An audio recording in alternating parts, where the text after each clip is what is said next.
오늘 장에서 반응할 이슈와 섹터 또 종목을 미리 점검해보는 시간이죠. 대박의 확률 오늘도 힘차게 출발해보겠습니다.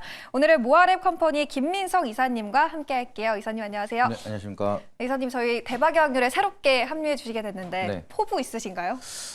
그래도 마지막에 또 종목을 하나씩 선별해서 말씀을 드리는데 굉장히 중요한 시간 이제 매일경제에서 첫 시작을 알리는 이제 종목을 공유해주는 시간에서 제가 함께하게 됐으니까 더 좋은 종목 좀 자세하게 인사이트 체크해서 좋은 종목 많이 말씀드리도록 하겠습니다. 네, 오늘 기대해 보도록 하겠습니다. 그럼 바로 첫 번째 이슈부터 확인해 보도록 할게요.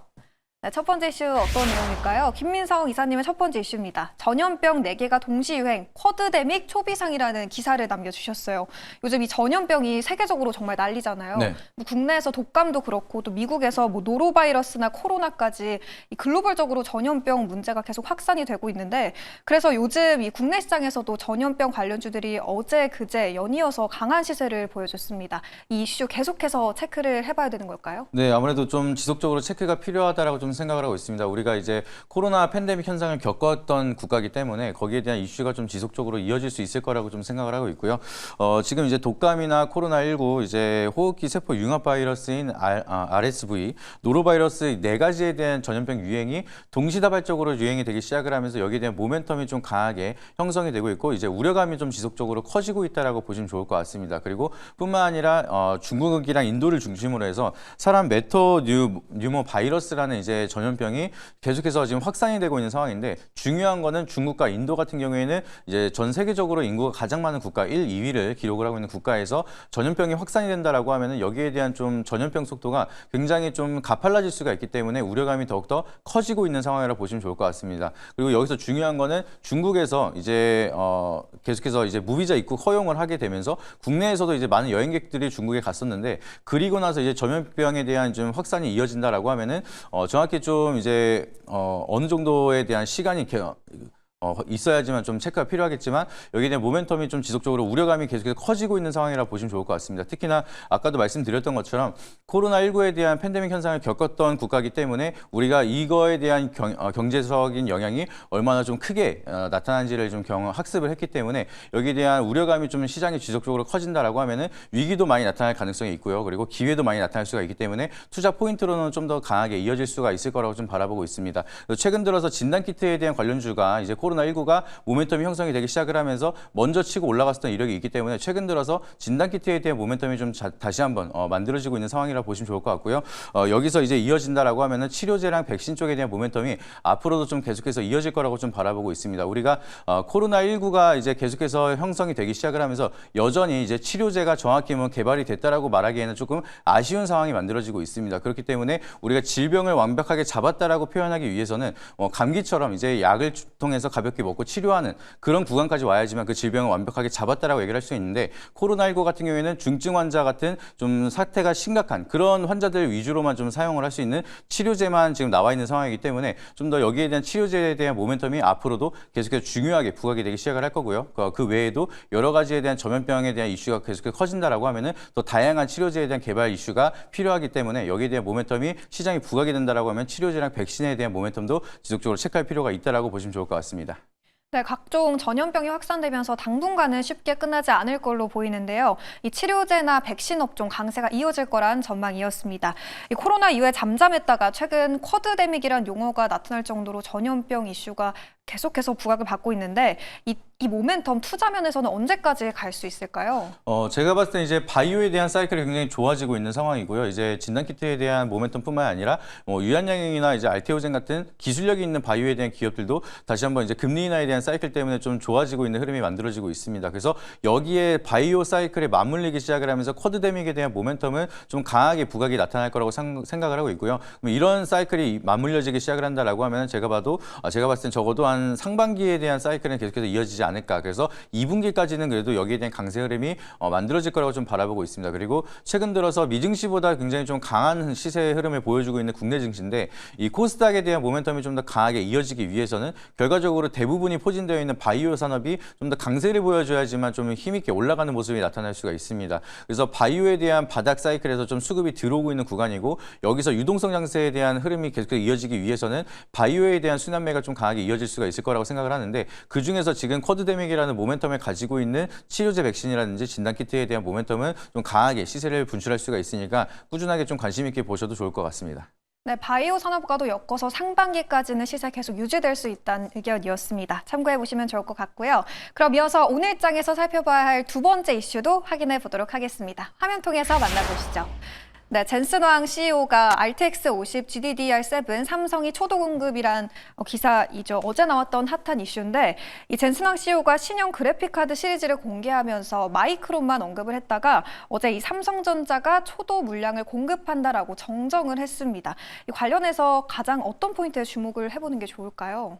이번에 굉장히 좀 중요한 게 젠슨 황이 RTX 50 관련돼서 이제 계속해서 좀 얘기가 하나 있었습니다. 이제 마이크론만 언급을 하면서 국내 기업들은 이제 배제가 되는 거 아니냐 이런 우려감이 형성이 됐었는데 다시 한번 이게 정정이 나오기 시작을 하면서 초도 공급을 하겠다라고 밝힌 바가 있습니다. 근데 중요한 거는 지금 PC용 지포스 RTX 50 시리즈를 발표를 하면서 여기에 대한 이제 성능을 보시게 되면은 기존에 있었던 4090보다는 최대 2배 가량의 높은 성능을 이제 보유하고 있는 GPU를 개발을 하게 됐는데 가격 같은 경우에는 기존에 있었던 이제 4090 시리즈보다는 한 3분의 1 정도 이제 낮은 가격대로 이제 형성이 될 수가 있기 때문에 앞으로 좀 수요가 많이 기대가 될 수 있을 거라고 좀 바라보고 있습니다. 그리고 중요한 거는 이제 PC용 GPU를 지금 개발을 해서 판매를 하는 거기 때문에 여기에 대한 수요가 급증이 된다라고 하면은 국내 증시도 마찬가지로 계속해서 우려감이 형성이 되고 있었던 게 메모리 반도체에 대한 시장이 계속해서 한파가 와서 거기에 대한 모멘텀이 계속해서 좀 위축이 되고 있었다라고 보시면 될 것 같습니다. 그리고 계속해서 이제 삼성전자 같은 경우에는 호재가 계속해서 메말라 있는 상황이고 HBM에 대한 모멘텀이 없었던 상황인데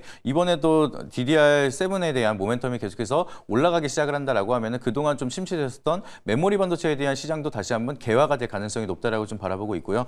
그리고 이제 계속해서 HBM에 대한 모멘텀이 없고 계속해서 낸드라든지 디램에 대한 가격이 하락을 하다 보니까 적정 주가도 이제 삼성전자 같은 경우에는 계속해서 하향 조정이 되기 시작을 했었는데 여기에 대한 한파를 이겨내고 나서 다시 한번 엔비디아에 대한 지포스 RTX 50 시리즈에 대한 모멘텀을 통해서 앞으로에 대한 좀 멀티플을 다시 한번 계산을 할 수 있는 구간이 나타난다라고 하면은 국내 증시에 좀 다양한 모멘텀이 형성이 될 거라고 좀 바라보고 있습니다. 그래서 계속해서 이제 침체된 메모리 시장에 대한 새로운 펀더멘탈을 개선할 수 있는 기대감이 좀 형성이 되고 있을 거라고 좀 바라보고 있고요.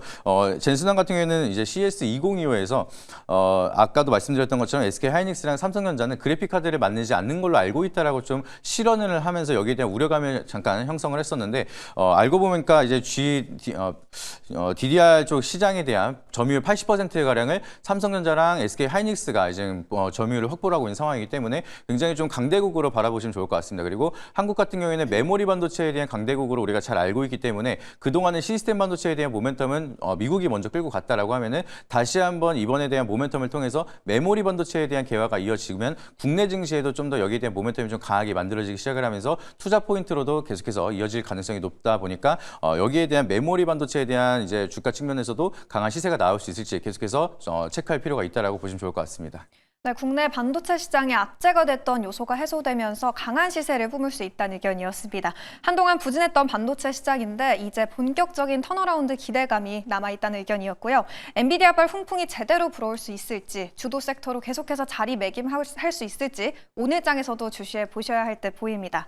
이 반도체 얘기가 나와서 궁금한 게 어제 SK하이닉스가 5%대 상승을 보여주면서 20만 원 선을 드디어 회복했습니다. 네. 이 추가 상승률이 얼마나 있을지 궁금한데 직전 고점까지 상방 열어놔도 될까요?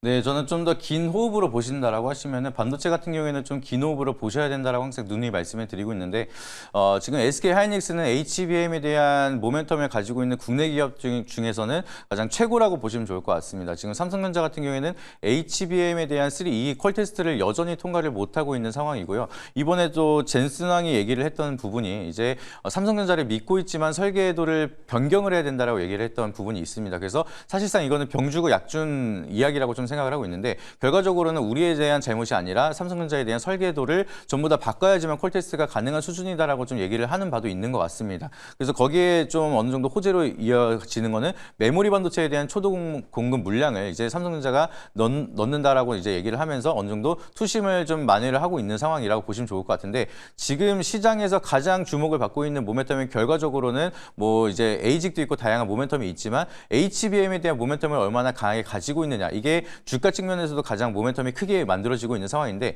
여기에 대한 모멘텀을 가장 많이 가져가고 있는 거는 국내에서는 SK 하이닉스밖에 없고요. 그리고 글로벌적으로는 TSMC밖에 없는 상황이라 보시면 좋을 것 같습니다. 그래서 블랙엘에 대한 모멘텀도 앞으로 계속해서 커질 수가 있는 상황이고 이런 분위기가 쭉 이어진다라고 하면은 HBM4 같은 경우에도 SK 하이닉스가 먼저 치고 올라가면서 독점 공급을 이제 진행할 가능성이 높다라고 좀 바라보고 있기 때문에 그동안에 이제 삼성전자는 HBM을 포기하고 있었지만 SK 하이닉스는 포기하지 않고 나서 HBM에 대한 모멘텀을 충분히 계속해서 끌고 오면서 지금에 대한 결과를 만들었기 때문에 다시 한번 엔비디아에 대한 훈풍이 만들어지기 시작을 하면서 HBM4라든지 블랙엘에 대한 수요가 계속해서 늘어나기 시작을 한다라고 하면은 SK 하이닉스는 다시 한번 더 강한 주가 측면에서 시세가 분출이 될 가능성이 높다라고 좀 바라보고 있습니다. 그렇게 본다라고 하면은 전고점을 돌파하는 이제 흐름보다도 그 이상으로 좀 계속해서 올라갈 가능성이 높다라고 좀 바라보고 있고요. 정말 좀 개인적으로 생각을 하고 있는 건데 여기서 삼성전자가 이제 HBM4에 대한 모멘텀을 다시 한번 제대로 만들지 못한다라고 하면은 지금 국내 1위 기업이라고 이제 삼성전자라고 우리가 얘기를 하고 있는데 새롭게 AI 시장이 개화를 하면서 거기에 대한 위치까지도 위협이 되는 시간 구간까지 오지 않을까 그런 상황까지 만들어지고 있기 때문에 SK 하이닉스에 대한 모멘텀은 충분히 앞으로도 계속해서 좋은 흐름이 만들어질 거고 지속적으로 좀 계속해서 관심 있게 보셔도 좋다라고 말씀드리도록 하겠습니다. 네, SK하이닉스에 대한 시장의 기대는 끊이지 않고 있는 것 같습니다. 전고점 돌파 충분히 가능하다. 반도체는 긴 호흡으로 가져가 봐야 한다라는 의견이었습니다. 그렇다면 이제 오늘 살펴본 여러 이슈와 섹터들 안에서 이사님의 탑픽 기업을 하나 꼽아볼 텐데요. 오늘 전염병 관련주와 반도체 관련해서 얘기를 해주셨는데 어느 기업 눈여겨보면 좋을까요? 저는 바이오 쪽을 좀 굉장히 좋게 보고 있고요. 뭐 최근 들어서 미래기술에 대한 투자 포인트도 자세하게 많이 말씀을 드렸는데 요새 들어서는 바이오에 대한 사이클이 또 다시 한번 개화가 될 가능성을 높게 보고 있습니다. 그래서 우리는 이제 바이오에 대한 사이클이 좀 강하게 시세가 만들어지기 시작을 하면서 시장 자체가 좀 유동성 장세가 되는 거를 좀 기대를 하면 좋을 것 같고요. 그 중에서도 이제 바이오에 대한 모멘텀을 많이 가지고 있는 인스코비 종목을 좀 설명을 드리려고 가져오게 됐습니다. 근데 동사 같은 경우에는 이제 본업에 대한 모멘텀을 보시게 되면은 별정통신사를 운영하고 있는 기업이에요. 그래서 이 기업만 보게 되면은 바이오 기업은 아닌데 자회사에 대한 아피메즈 US라는 이제 기업의 모멘텀을 항상 같이 가져가기 시작을 하면서 좀 바이오에 대한 사이클을 빼놓지 않고 같이 움직이는 모멘텀을 보여주고 있습니다. 근데 자회사 아피메즈 US 같은 경우에는 이번에 나스닥에 대한 IPO 상장을 준비하고 있기 때문에 여기에 대한 재료성 모멘텀이 좀 크게 준비를 하고 있는 상황이고요.